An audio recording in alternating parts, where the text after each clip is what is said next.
Welcome to another episode on our channel. So I want to do several things today. I want to show you some things that I've tweaked to try to improve a bit. I want to show you some things that I want to change and show you some things I want to add and show you some things I want to create from scratch. So it's probably going to be a short episode, but it's full of an overview for the next couple 3 weeks. So here's the Death Keeper. You've seen him before. You've actually seen him a couple 3 times. And the first time I used a very light brown wash on the skull, and it just didn't appear to be very menacing to me. And I decided to do a black wash, which I did. It helped. But I didn't think it was still dark enough. So I rewashed it in black, and I think I've got the color combination I want. My husband did a 3D print to make this for me, and it actually was a failed print because part of the horn didn't come out right, but with some magic sculpting, I was able to shape the rest of the horn and not waste this piece, which I was very thrilled with. I decided to add a lion. It was also in a very light brown wash. Now it's in a darker wash. I think it flows better with this entire piece. And I changed the skulls here to a darker look to match this particular skull. So I think I'm very happy now with this outcome. So that's one thing I tweaked. We'll pause now and I'll get on the turn tray, or maybe not on a turn tray. Maybe we'll just show it to you and then just get a better close-up of it to show you something else that I tweaked. So we'll be right back. So you've seen Grou before, the child from The Mandalorian. He's holding a butterfly. I used a better wash, a better paint cover, and then a wash over it. And I finally had time to fill in the eyes. My last thing to do here is to put a clear coat over the eyes to make them stand out even more. So I'm still not quite done with him, but I'm making progress. We'll pause now and I'll show you some things I want to change. So you probably remember my Canadian, which I used Sean Connery's head for. This is an old dragon outfit, just to show you that even older dragon outfits, and this was the custom that was made way back when.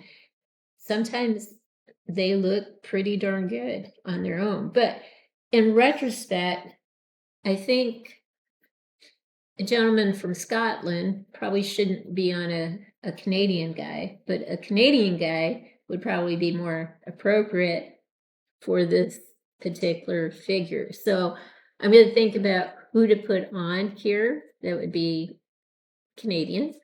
And then I found a kilt. And I'm going to, of course, use Sean Connery with a kilt, formal attire, not necessarily a military outfit, but formal Scottish attire with a kilt and everything else that would come with it. I may use this head or I may use this head. I'm not sure which one to use yet. If I do use this head, I'll probably have to have a different hat. But anyway, I'll figure that out. But that's another thing I hope to change. So we'll pause now and I'll show you some other things. So I have a whole collection of superheroes, and what I'm thinking about doing is adding the civilian counterpart to the superheroes. So not too long ago, I got Ben Affleck in civilian attire to go with the Justice League character. And I think they look rather good together.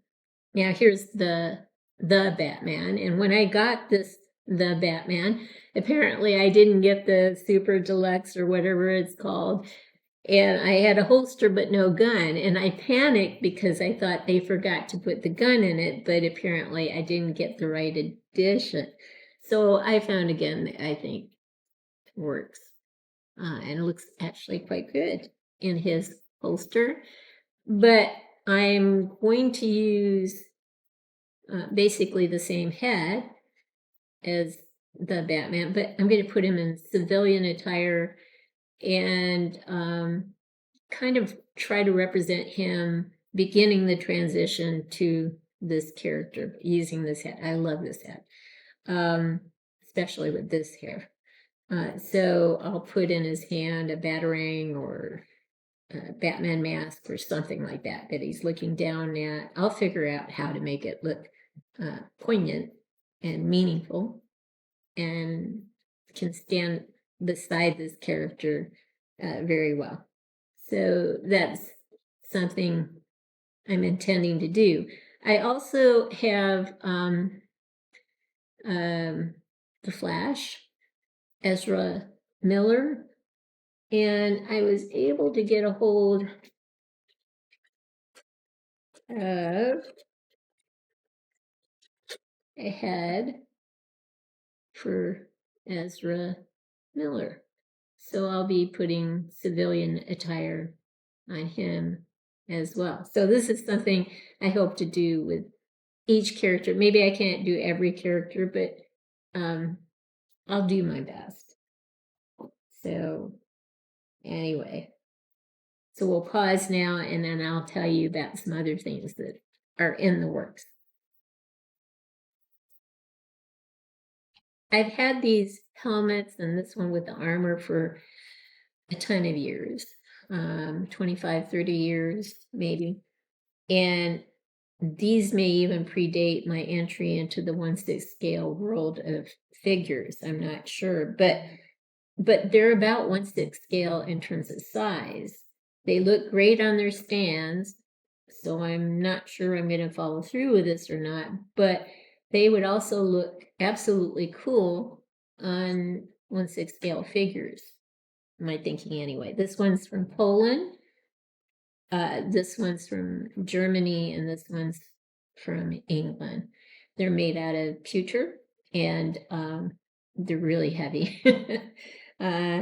So, and I didn't even know who produced it. And today I lucked out and found them on a site called Military Presentations.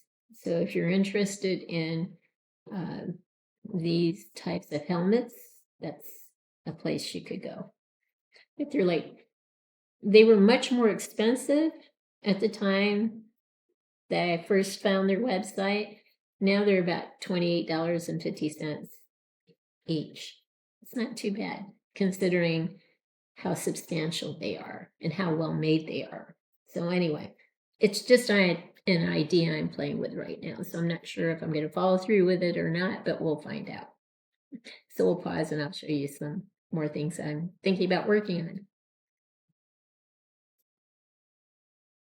So like I said, I want to do some customizing, like with Ezra Miller, so he can complement the Flash, but have him in civilian attire. Henry Cavill, Aquaman, Cyborg, the Batman. But I also want to do some unique customizing. So I found this head the other day from one of my favorite distributors, Monkey Depot. And I'm going to continue on with my Walking Dead cast, the figures I love the most. And Glenn is definitely one of them.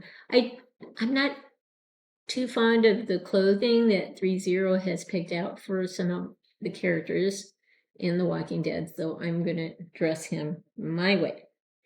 I found a head that might work for Maggie, but I'm going to have to find a way to darken her hair and give her a haircut that works for her.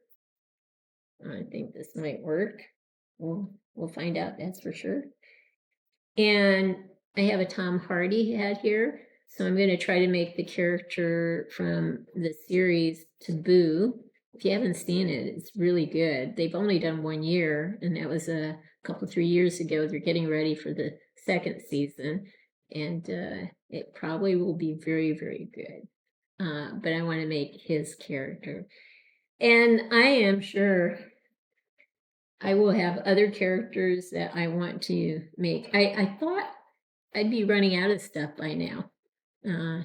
But it seems like every time I think I'm going to run out of things to do, something pops into my head. Like the other day, I was thinking about showing you guys how to paint a Mark's horse, so that if you really want a 1/6 scale horse, that's reasonably priced, you could go for a Mark's horse.